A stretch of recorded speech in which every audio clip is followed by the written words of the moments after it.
Durante todos estos domingos que me ha tocado compartir la palabra del Señor, hemos venido tratando el tema porque para esto he venido, que tiene como propósito confirmar, reafirmar y describir la razón por la cual Cristo vino a este mundo. No todo el mundo tiene el mismo criterio acerca de quién es Cristo. Cristo es el centro de la historia. Es alrededor de Cristo que giran todas las controversias, hostilidades o también, en el caso nuestro, gira toda nuestra adoración. Cristo es controversia porque cuando tú hablas con un hindú y tú le dices, yo creo en Dios, a él no le está mal. No le molesta. Si habla con un musulmán y le dice, Dios te bendiga, tampoco le va a estar mal. Porque Alá es Dios. Entonces, no es que ellos tienen una concepción, en el caso de los musulmanes, en el Dios de la Biblia completa. De hecho, ellos sí creen en el Pentateuco y ven a Abraham y lo veneran, pero la figura central es Mohammed, Mahoma. Entonces, pero si tú le dices Dios, un artista que hace canciones que blasfeman el nombre de Cristo, que tiene letras que van en contra de la moral y la buena costumbre, al recibir el premio, al final dice, Dios le bendiga. Porque no tienen una concepción clara de Dios, porque Dios, para las personas que no han tenido un encuentro con Él, Dios es un término genérico. La controversia es con Cristo. Porque Cristo hizo declaraciones muy controversiales. Hay un libro de John Stott que se llama Las controversias de Jesús. Y fueron controversias intencionales. Imagínense, en una ocasión, unos hombres abren un hueco en el techo y de repente bajan a un individuo que no podía caminar y lo ponen en medio de la casa que estaba atestada de personas. Y Cristo viene y dice estas palabras delante de los oficialistas de la religión judía que estaban ahí. Y Cristo dice, tus pecados te son perdonados. Eso es una controversia. Está siendo intencional en provocar algo. Es Cristo que dice, yo soy el camino, no hay más camino. Yo soy la única verdad y yo soy la única vida y yo soy el único medio para llegar a Dios. Eso es controversial. Nos dicen que somos arrogantes, orgullosos, pestulantes y todos los sinónimos que puedan aparecer, pero que no me vienen a la mente por decir estas declaraciones. Pero no son nuestras, son de Cristo. Y Cristo, precisamente, sabemos todo esto porque Él vino a esto. Él vino a buscar y a salvar lo que se había perdido. El mensaje de Jesucristo, el propósito de su venida fue primordialmente, principalmente, exclusivamente redentor. Cristo regresó al cielo y dejó al imperio romano ocupando los territorios judíos. ¿Por qué? Porque Cristo no vino a provocar una revolución, una guerra para liberarse de los romanos. Su propósito no fue una emancipación social, sino una liberación espiritual. Y ese mensaje de Jesucristo, Él lo reitera.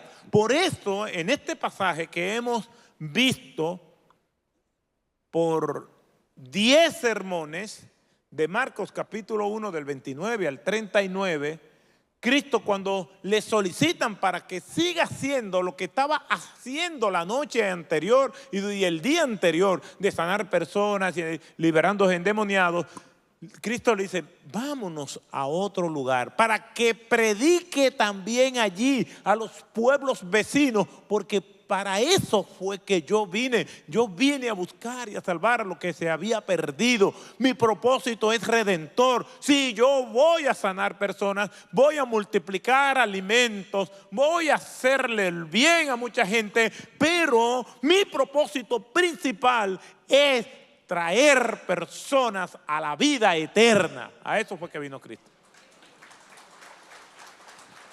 Y como también hemos dicho en esta serie, si bien es cierto que esa es la prioridad de Cristo, eso no invalida la compasión. Por eso somos iglesias de acogida. Por eso somos hospitalarios. Por eso compartimos. Y siempre digo, la meta del creyente no es dar. La meta del creyente, la meta de esta iglesia es ser espléndido. Ahí no aplauden, ¿no?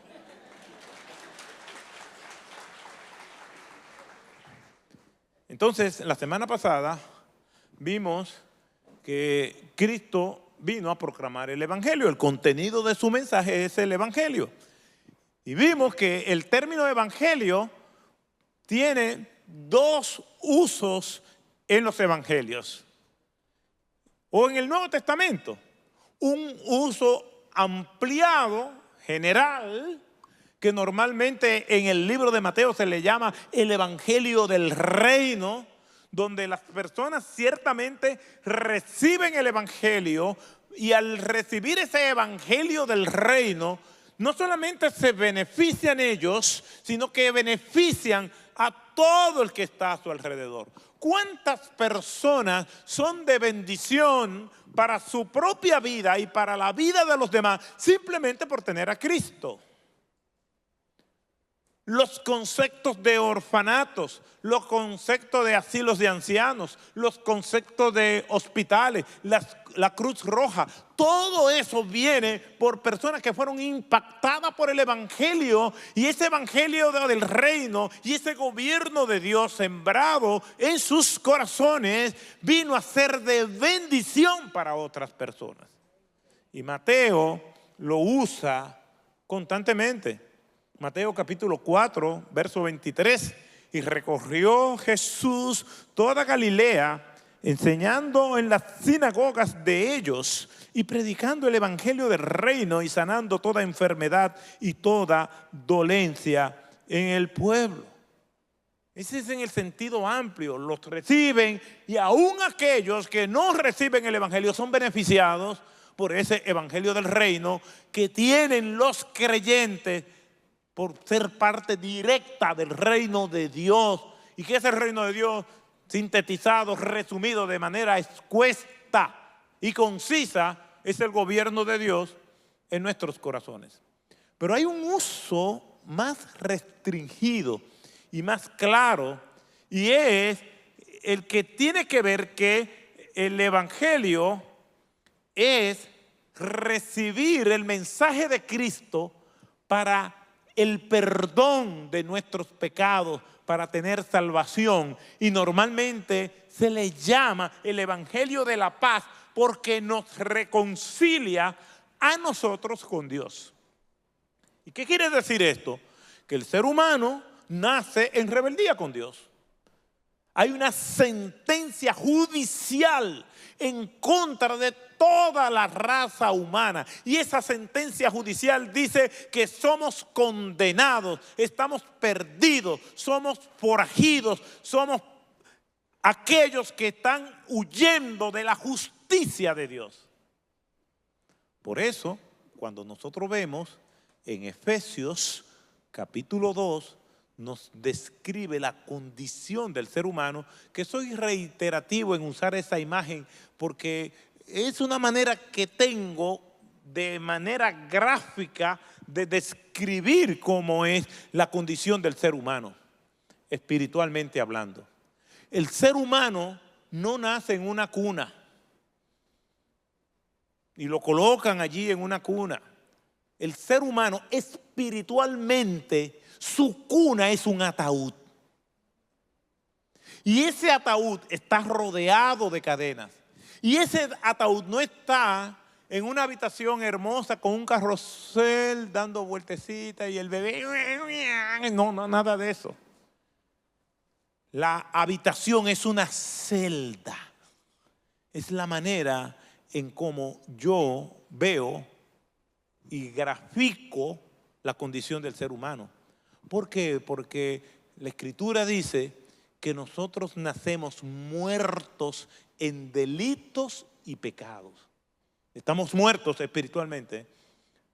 Y dice la Escritura que nosotros nacemos esclavos porque el Señor dice, si el Hijo os libertare, seréis verdaderamente libres. Y Cristo dijo, yo soy el camino, la verdad y la vida. Es decir, nos va a dar vida, nos va a dar la verdad, nos va a conducir al Señor. Y dice, conoceréis la verdad y la verdad os hará libre. Ustedes, tenemos demasiadas imágenes literarias, metáforas que describen la condición del ser humano sin Dios. Pero ese ser humano está esclavizado, está muerto y no puede sentir sus cadenas. Solamente siente las cadenas el que se mueve. Las personas ven las cadenas, pero no saben que la tienen.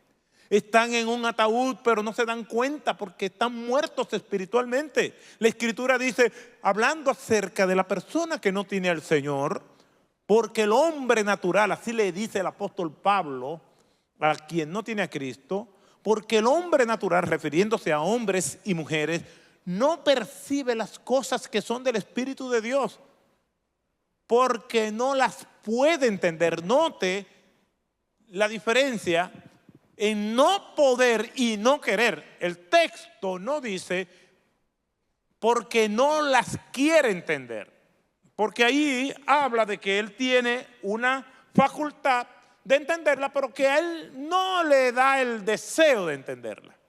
Pero no es lo que dice el texto. El texto lo que dice es que no las puede entender. ¿Por qué? Porque está muerto. ¿Por qué? Porque es un esclavo. Y como muerto, él no puede darse vida. Y como esclavo, en el contexto del Nuevo Testamento, donde existía la esclavitud, era imposible para el esclavo hacerse libre. La esposa del esclavo era esclava, los hijos de ellos eran esclavos, los nietos de ellos eran esclavos y todos propiedades del amo. Y el amo podía hacer con esos esclavos lo que él quisiera. Podía tomar la esposa del esclavo y tenerla para sí. Podía tener sus hijas, podía tener sus nietos, podía tener sus bisnietos y no había ningún reclamo. Y esos esclavos, como propiedad de los amos, pasaban de generación en generación. Aquello era terrible.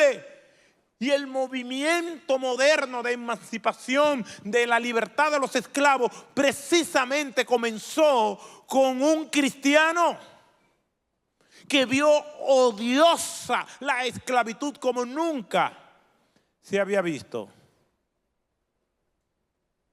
Quiere decir que no había escapatoria, no había solución.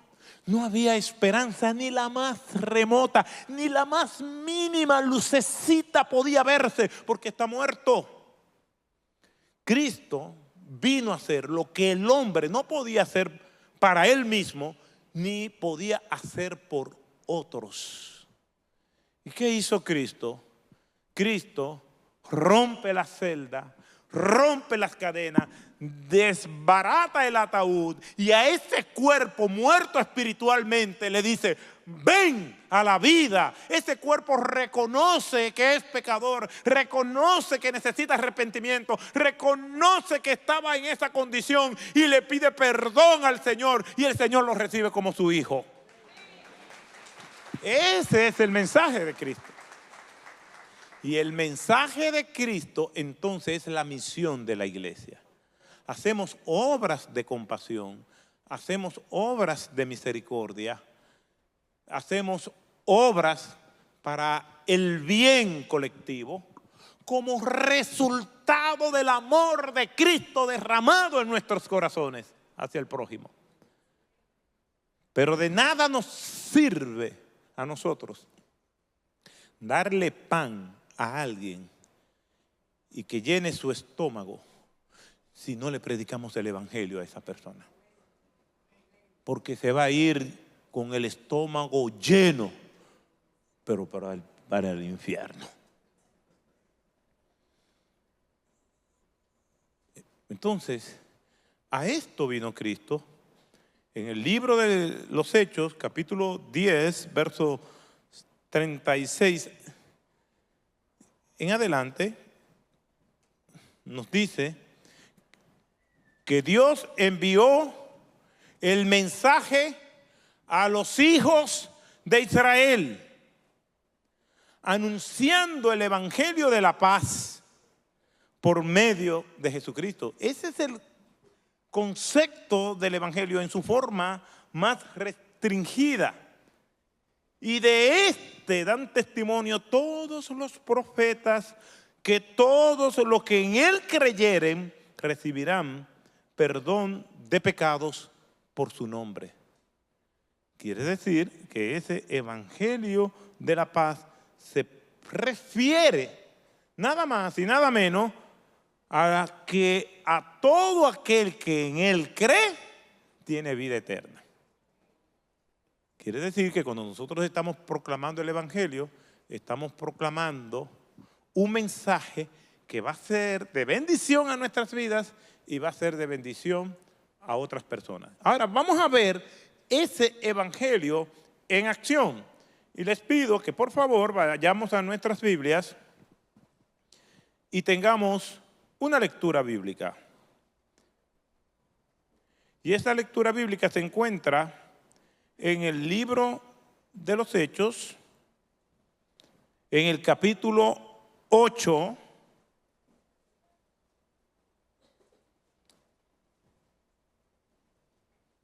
y vamos a leer algunos versos que servirán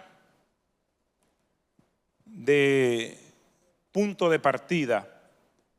Y vamos a leer desde el versículo 35 por ahora. Hechos capítulo 8, versículo 35. Y dice de la siguiente manera: entonces Felipe abrió su boca y comenzando desde esta escritura, le anunció el evangelio de Jesús. Quiere decir que ya encontramos ahora otro apellido más al evangelio. Vemos el evangelio del reino, el evangelio de la paz y ahora el evangelio de Jesús, donde ese término resume tanto el evangelio en su aspecto más amplio, evangelio del reino, como en su aspecto más restringido, evangelio de la paz, en el evangelio de Jesús. Quiere decir, evangelio del reino más el evangelio de la paz es igual al evangelio de Jesús. Y eso fue lo que Felipe le predicó a este personaje, que no conocemos su nombre, pero se le dice como el etíope o el eunuco. ¿Y qué es lo que está sucediendo? Y conocemos este pasaje muy bien, porque todos los hemos repasado muchas veces y lo hemos leído. Pero Felipe está en la ciudad de Samaria, predicando el evangelio. Y ese tiempo en Samaria fue extraordinario. ¿Por qué? Porque ese tiempo tuvo un gran impacto en la ciudad de Samaria. Y deja mucho que decir de manera positiva, puesto que los judíos no se llevaban bien con los samaritanos. Quien rompe con ese prejuicio es nuestro Señor Jesucristo, cuando nos dice en Juan capítulo 4, versículo 3, que Él, estando en el sur, en Judea, iba rumbo a Galilea, que estaba en el norte, y dice literalmente en Juan capítulo 4, verso 3, que salió Jesús de Judea rumbo a Galilea, pero le era necesario hacer una escala en Samaria. Es decir, Cristo se propuso Él no solamente pasar por Samaria, que los judíos más arrojados y que querían llegar más rápido del sur al norte o viceversa, pasaban por Samaria, pero no se detenían allí. Pero Cristo tenía como propósito detenerse allí. Y tiene ese encuentro con la mujer samaritana que venía a buscar agua a la hora sexta, que es las 12 del mediodía, para no tener que hablar con nadie, porque a esa hora nadie iba a buscar agua, iban a buscar agua a las 6 de la mañana. Y la mujer samaritana prefería eso para no hablar con nadie.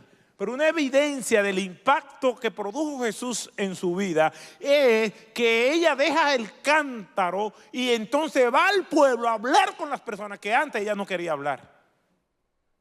Probablemente fue la primera misionera en tierras de Samaria. Bueno, ahora está Felipe otra vez en Samaria, cumpliendo con lo que el Señor había dicho en Hechos capítulo 1, versículo 8, que es parte de la gran comisión. Pero recibiréis poder cuando haya venido sobre vosotros el Espíritu Santo y me seréis testigo en Jerusalén, en toda Judea, en Samaria y hasta lo último de la tierra.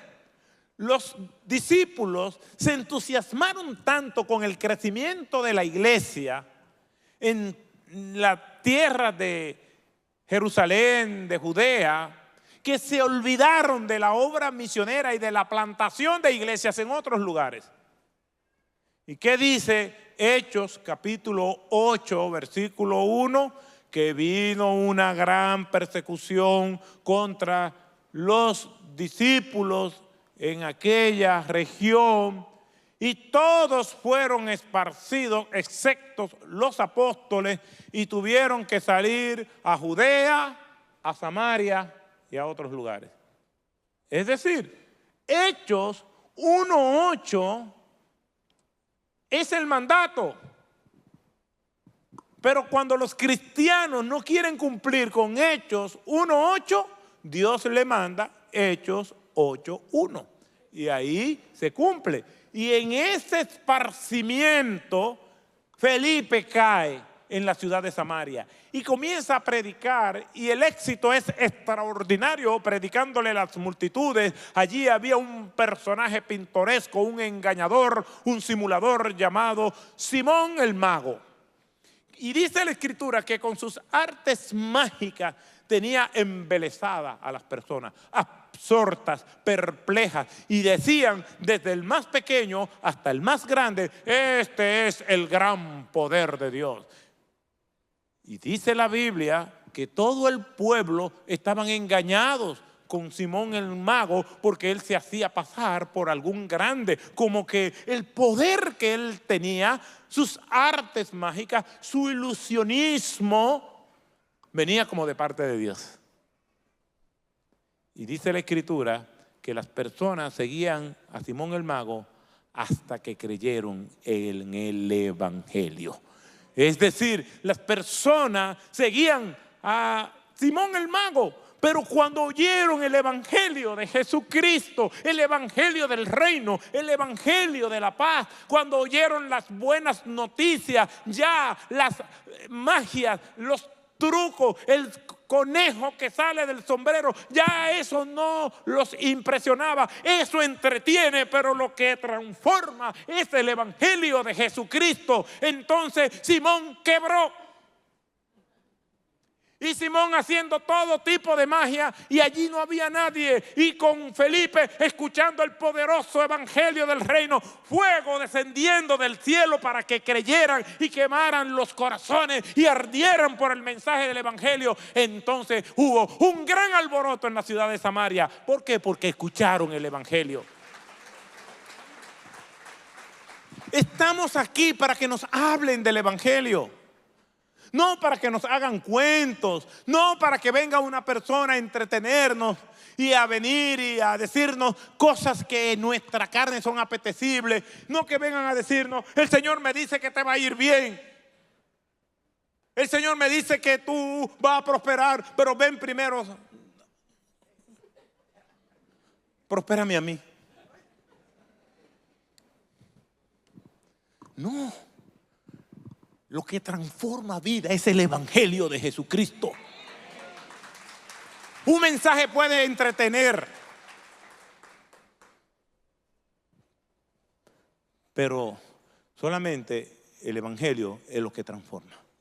Decía Ian Bounds, hablando incluso hasta de un mensaje correcto, de un mensaje bien elaborado, incluso un mensaje verdadero. Pero si el portador era un impostor, no iba a servir de mucho. Y cito ahí en Bounds, un mensaje puede ser bíblicamente correcto, homiléticamente bien estructurado, exegéticamente bien elaborado, puede ser aromático, puede oler bien, como las hermosas flores apostadas sobre un ataúd. Cierro la cita.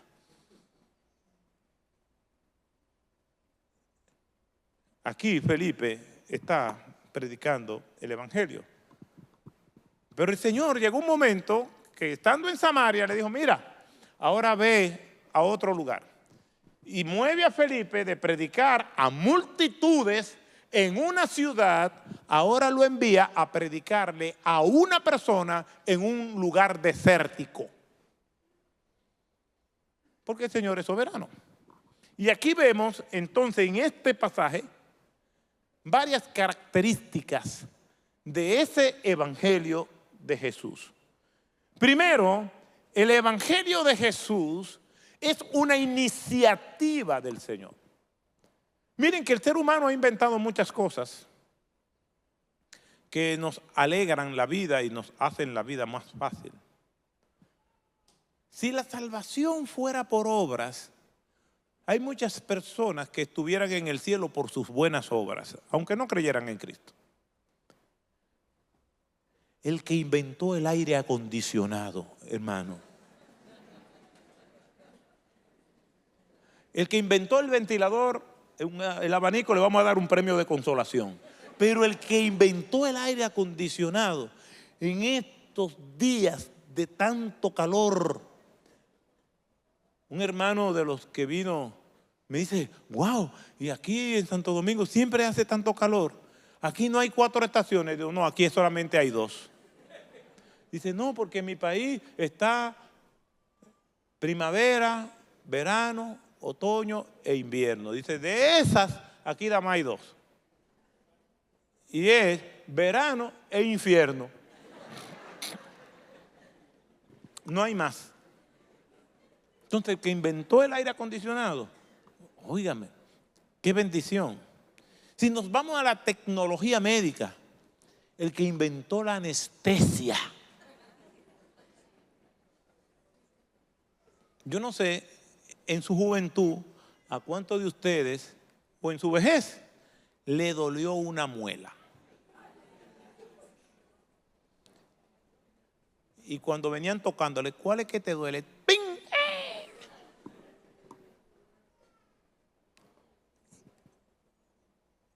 ¿O a cuántas personas han tenido que hacerle alguna cirugía sin anestesia? El hombre ha inventado muchas cosas buenas. Los modernos medios de comunicación, tantos viales como tecnológicos, los celulares, las avenidas, los aviones, los barcos, Todo eso es bueno. Un día hablando de los inventos, una hermana me dijo, sí, también el que inventó el Botox. Y yo, también, es verdad. La liposucción. Los cirujanos plásticos son venerados.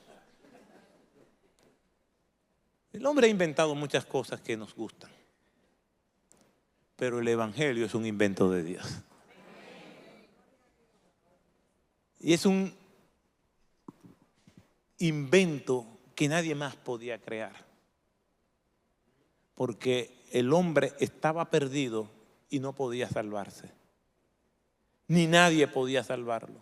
Ni había ninguna forma. Estaba en un laberinto existencial. Él esforzándose, haciendo buenas obras, pero no puede ser salvo por obras. Pero yo estoy haciendo buenas obras y eso es lo que muchas personas se rompen la cabeza diciendo, pero yo hago buenas obras. Yo no le hago mal a nadie. Yo no he podido recordar en mi vida cuando yo he maquinado algo contra alguien para hacerle daño y se lo creo. Sin embargo, la Biblia dice que no somos salvos por buenas obras. Somos salvos para buenas obras, pero no por las buenas obras. Las buenas obras pueden impresionarnos a nosotros, los seres humanos, pero no pueden impresionar a Dios. Porque los seres humanos solamente podemos ver las acciones de las personas, pero no podemos ver el corazón.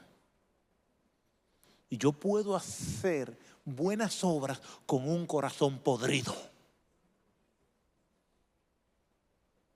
Dios ve el corazón.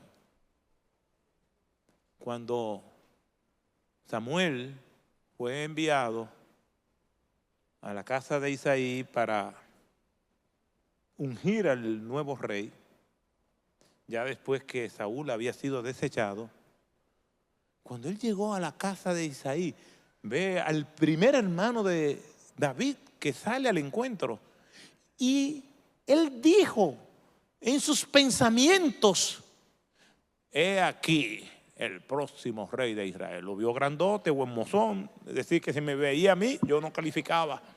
A mí me iba a preguntar, ¿dónde está el rey? Y Dios dio una declaración axiomática.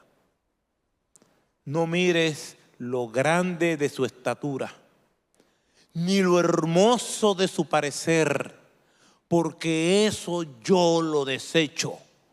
Porque el hombre mira lo que está frente a sus ojos, pero yo, Jehová, miro el corazón. Bendito sea el nombre del Señor. Por eso en el cielo, los feos y los bonitos, si nos arrepentimos, tenemos acceso al cielo y tenemos vida eterna. Es una gran esperanza. Que no es por apariencias. Porque si fuera por apariencia, según lo que yo estoy viendo desde aquí, todos calificamos porque nos hemos arrepentido. Dice el verso 26 de Hechos 8, y un ángel del Señor habló a Felipe diciendo, levántate y ve hacia el sur, al camino que desciende de Jerusalén a Gaza. Este es un camino desierto. Felipe estaba muy bien en Samaria, pero es el Señor que envía a Felipe a Samaria y después de Samaria le dice, ahora vete al desierto. ¿Por qué? Porque el Evangelio es una iniciativa de Dios. Es Dios quien toma la iniciativa de venir a buscarnos. ¿Qué es lo que dice Jesucristo? Porque yo vine a buscar y a salvar lo que se había perdido. Si tú no conoces a Cristo y estás aquí hoy, tú estás aquí porque aunque te hicieron una invitación o te surgió el deseo, la realidad es que está aquí porque el Señor te trajo y te colocó ahí donde tú estás para que escuche el Evangelio. El Evangelio de la paz, el Evangelio del reino, el Evangelio de Jesús. No hay espontaneidad en nosotros. Bendito sea el nombre del Señor, que aunque en nuestro wishlist, en nuestra agenda, no estaba Dios, nosotros sí estábamos en la agenda de Dios. Y Dios decidió enviar a Cristo para salvarnos. Aún sabiendo que después de salvos íbamos a pecar contra Él. Y aún así nos salvó. No es una salvación condicional, sino una salvación total.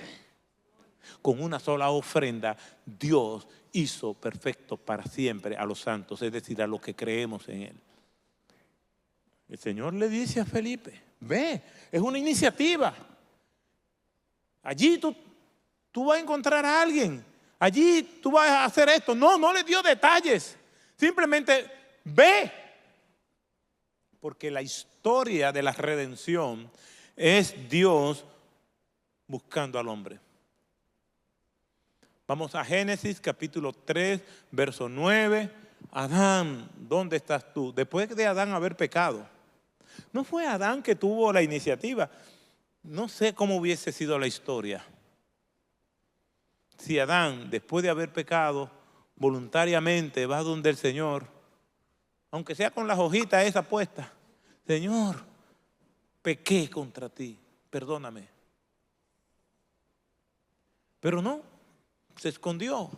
Y se oía la voz de Dios retumbando en el Edén. Adán, ¿dónde estás tú? Adán, ¿dónde estás tú? Esa voz de Dios que estaba en la cumbre del Sinaí, que hacía descender rayos y centellas y que temblaba la tierra. Esa voz de Dios diciendo, Adán, ¿dónde estás tú? Debió causarle pavor a Adán. Pero era Dios buscando a Adán. Es Dios buscando a Abraham. Génesis capítulo 12, versículo 1. Abraham, deja tu tierra natal y ven a la tierra que yo te he de mostrar. ¿Y qué detalles me da? Sal de tu tierra, sígueme. Dios nos llama y no siempre nos da los detalles del llamado.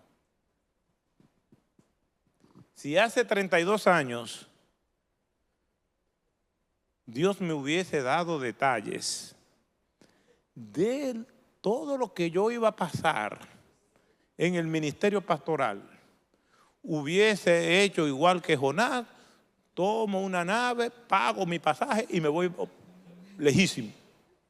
Pero Dios nos da detalles. Puede ser que nos dé un llamado donde nos da los detalles, pero normalmente la fe es obedecer a lo que Dios está diciendo. Dios te llama, levántate y ve. Y los detalles, levántate. La mayor bendición del ser humano no son los resultados de nuestras acciones. La mayor bendición del ser humano es obedecer la palabra de Dios, independientemente de los resultados. ¿O no fue una bendición para David Brainerd morir joven por ser un misionero entre los nativos americanos? ¿O porque murió joven, casi desconocido, con una vida enfermiza? Por eso no fue bendecido. ¿O no fue bendecido Juan el Bautista porque le decapitaron la cabeza? Lo que pasa es que en nuestra mente humana ese tipo de bendición no la queremos. Queremos la bendición de la salud, de la prosperidad material, de que nos vaya bien en la familia. Esa es la salud, esa es la bendición que queremos. Y Dios la puede dar si Él quiere. Pero la bendición es la obediencia, independientemente de los resultados. Es Dios buscando a Adán. Es Dios buscando a Abraham. Es Dios buscando a Jonás. Si hay un estribillo que se ve con relativa recurrencia en el Antiguo Testamento, es: vino a mí palabra de Jehová, vino a mí palabra de Jehová, vino a mí palabra de Jehová, porque es Dios el que toma la iniciativa de buscarnos. Es Dios el que crea el Evangelio. Es Dios buscándonos por medio de Jesucristo para traernos el Evangelio. La palabra evangelio significa buenas nuevas, buenas noticias. Buenas noticias del reino, buenas noticias de la paz, las buenas noticias que trajo Jesús. La pregunta es, ¿qué vamos a hacer con ese mensaje del evangelio? Tenemos que proclamarlo. El apóstol Pablo decía, ay de mí si no proclamo el evangelio. Cuando dábamos la bienvenida vimos un número significativo de visitas, porque esa es una manera de proclamar el evangelio, de decirle a amigos, a familiares, ven conmigo a la iglesia. Ahora, si viniste, no fue porque tú quisiste, ni porque te invitaron. La realidad es que el Señor, que tiene control total de todo lo que pasa en el universo, te trajo para que tú estuvieras aquí. Y todo lo que hemos creído en Cristo es porque Cristo nos hizo entender el evangelio, porque Él tuvo la iniciativa de que alguien nos hablara. Y si alguien nos habla del evangelio, como se ha hablado esta mañana, y entiendes el evangelio, entonces es porque probablemente el Espíritu de Dios te hizo entender. Porque nadie puede entender por su propia iniciativa. Dios toma la iniciativa y Dios convence por medio de su Espíritu a aquellos que Él ha elegido. ¿Y qué tengo yo que hacer, pastor? Bueno, si tú entiendes que naciste pecador, si tú entiendes que estaba en la celda, dentro del ataúd, y que Cristo vino a este mundo a romper los barrotes, romper las cadenas, destrozar el ataúd y decirte, tú eres pecador, y en ese momento tú tienes entendimiento y quizás como nunca antes en tu vida, tú entiendes que eres pecador, pero Cristo a la vez te dice, yo te puedo perdonar de tus pecados, porque cuando yo morí en la cruz, estaba muriendo para que personas como tú tuvieran salvación. Y salga de ese ataúd y estas cadenas jamás vuelvan a tu vida. Entonces tú dices, sí, yo creo que tú moriste por mí en la cruz. Y yo quiero que tú me perdones por todo este tiempo que yo he estado en esta prisión. Y yo quiero dedicar mi vida a ti. Si tú entiendes que ese mensaje es para ti y tú entiendes que es necesario que urgentemente tú vengas a Cristo, entonces probablemente el Señor tiene propósito para tu vida.